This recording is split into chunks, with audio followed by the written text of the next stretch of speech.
need to step back and understand larger strategic interests, at least interests that may or may not be real for the American people, but are being driven in Washington by interests.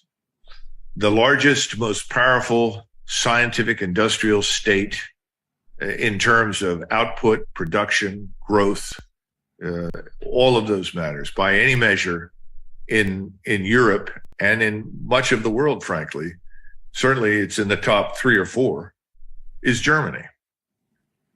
Historically, there has been peace in Europe and cooperation whenever Moscow and Berlin have cooperated. And that goes back over 300 years. And I think the Anglo-Saxon powers, Great Britain, primarily the British Empire, and then the United States, and now both Washington and London, have decided that whatever happens in the future, that level of cooperation and collaboration should never happen again. And so there is this underlying notion, not just that the Germans were benefiting from cheap natural gas in their manufacturing and industrial facilities, because they were. Right now, the German chemical industry, which is the leader in the world, optics, leader in the world, some of your more advanced medicines, leaders in the world. We haven't even gotten into steel and other areas of technology and engineering that the Germans lead in. All of those things are shutting down.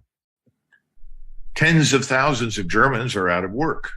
So in addition to being unable to heat your home, you're no longer able to make a living, and the economy itself is being destroyed.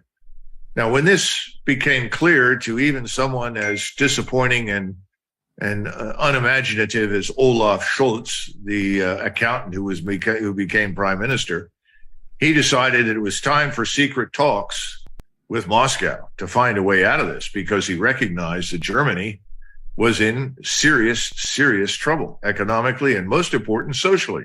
Go back to what I was discussing earlier.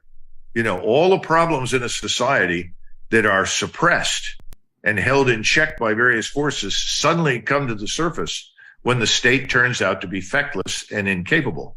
That's happening in Germany.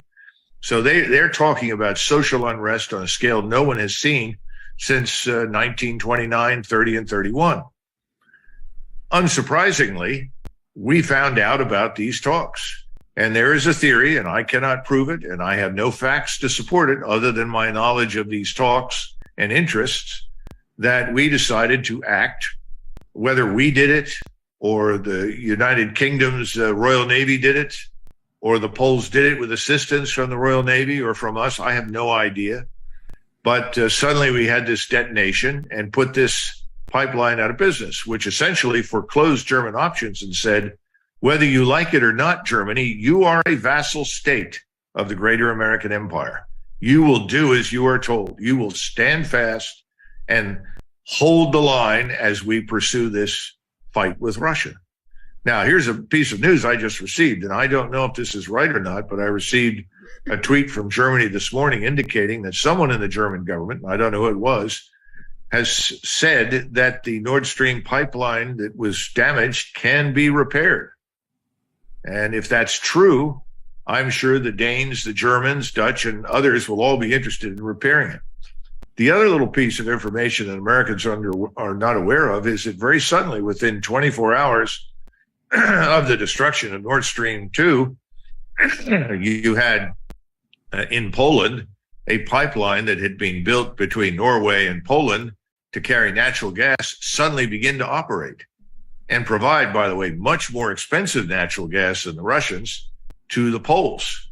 And at the same time, the Poles, out of the blue, decided that they want trillions of dollars of reparations from the Germans. And this is decades after these issues were settled by Germany in the 1960s and 70s with all of the states that were injured by the German military during World War II. So it's very odd to see this strange convergence of various activities right in the aftermath of this Nord Stream 2 destruction. In any case, it's a disaster for Germany. It's a disaster for Central Europe. And this disaster is having an impact elsewhere. Things are very bad in the United Kingdom. And the Norwegians have already told the British that if they're short energy this winter, that Norway may not be able to help them because Norway has its own needs as well as its paying customers elsewhere. What we're finding is that all of the European states that have lived together in relative peace and harmony for 50, 60, 70 years, they're not so harmonious. And they are out for themselves. And no one gives a damn if something is what they desperately need and someone else has it. So that's why I say I think this entire superstructure of the EU and NATO is likely to first fragment, splinter, and then either fall apart officially or just sit a collection of empty buildings in Belgium somewhere. Well, what you're saying is very plausible, because if Russia and Germany are looking for an off-ramp, blowing up the pipeline takes away Russia's most compelling incentive to Germany, which is, resuming the supply of cheap natural gas. But in terms of your claim that there were secret talks between Germany and Russia toward this end, this is something you've heard from your own sources, or this has been reported? No, I've read that in open source in German newspapers as well as here. You can find that in the media. It's very difficult, but you can dig it out. And I think it's entirely plausible. I remember both Macron and Scholz were talking off and on to Putin. And I think that's another reason that Putin was not putting his foot on the gas with regard to military power, because he thought, well, perhaps Macron and Scholz are actually going to sober up. They're going to take the lead and we'll put an end to this conflict. Again, he was disappointed. What is it that the United States and the West wants to achieve? Like we keep hearing talk of weakening Russia, making it so that they can't do something like this again. But I don't think that they're being motivated by humanitarian concerns. I don't think that they care about saving the lives of Ukrainians, or else they would be probably engaging in or encouraging diplomacy and negotiations. Mm-hmm. So what are their actual motives? Why do they care about weakening Russia? Another easy question for you. Dimitri Simes asked the same question on Monday. And you have to set aside rationality. Because once again, if you look at it from a purely strategic interest standpoint, we have no interest ultimately in who controls Eastern Ukraine. I mean, let's be frank. It doesn't make a great deal of difference to us. What we do have an interest in Eastern Europe, as well as in the rest of Europe, is avoiding a war. And that has been part of American national military strategy since Eisenhower was in office. Whatever happens, we must work hard to avoid a direct confrontation with the Soviet Union. And subsequently, after the collapse, even President Bush, said we no longer regard Russia as an enemy, but we have a permanent interest in peace in Europe. Well, of course we do, because at the end of the day, prosperity depends on order and peace. You can't have prosperity without it. And we have always been preeminently interested as a commercial power in prosperity. So logically, none of this makes any sense. So I have to set that aside. Let me ask you about this news from OPEC, where they just announced that they're going to slash oil production by 2 million barrels per day. The fear now is that this will push up oil prices worldwide. And the Biden White House sees this both as obviously a big threat to their own political prospects in the midterm, but also helping Russia in the proxy war in Ukraine. This is just happening as we're speaking, so you might not have had the time to look at this news, but I'm wondering, just hearing this now, if you have any reaction to it and what this means for the proxy war going forward.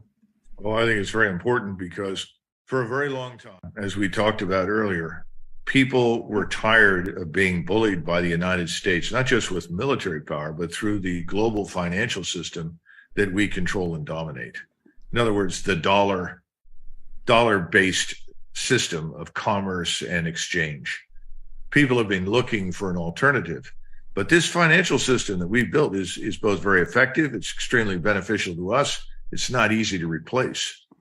And this serious effort to now replace it has begun.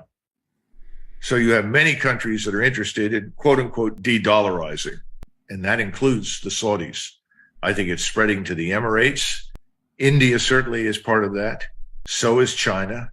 Frankly, the Japanese are uncomfortable with it. And one of the things that's happening that nobody ever bothers to point out, which I find very strange, is that the Japanese and the Chinese are currently dumping their U.S. treasuries. that should be taken as a very serious matter, because the assumption is that people will always buy our debt, but that's no longer true. So the Fed has been buying up portions of our debt for a very long time. We're going to get to the point where no one wants to buy our debt. Then you're in trouble, because we can't finance ourselves. And since we have no manufacturing base, we don't build anything anymore or produce anything anymore other than some military equipment. How do we survive it? So I think all of these things are connected, and the Saudis have made it very clear that they are happy to do business with the Russians in rubles, with the Chinese in yuan. And remember, it was the petrodollar that succeeded the gold standard dollar that went out of business under Nixon. If the petrodollar goes under, what have we got left? Now, I'm not saying all of this happens immediately, but I think it's closer than we think.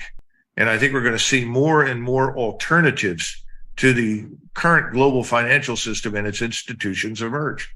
And I think the Russians, the Chinese, the Indians in particular, the Brazilians, and many others around the world are cooperating right now to achieve that end. And that's something that should concern us. So I think it's a very dangerous set of circumstances emerging. I don't think we're in control anymore, Aaron. I don't think the Bush administration is in control at all. Yeah. And I think most Americans are figuring it out. So pretty soon, people are going to say, well, who's in charge? Who's in control? How does this happen?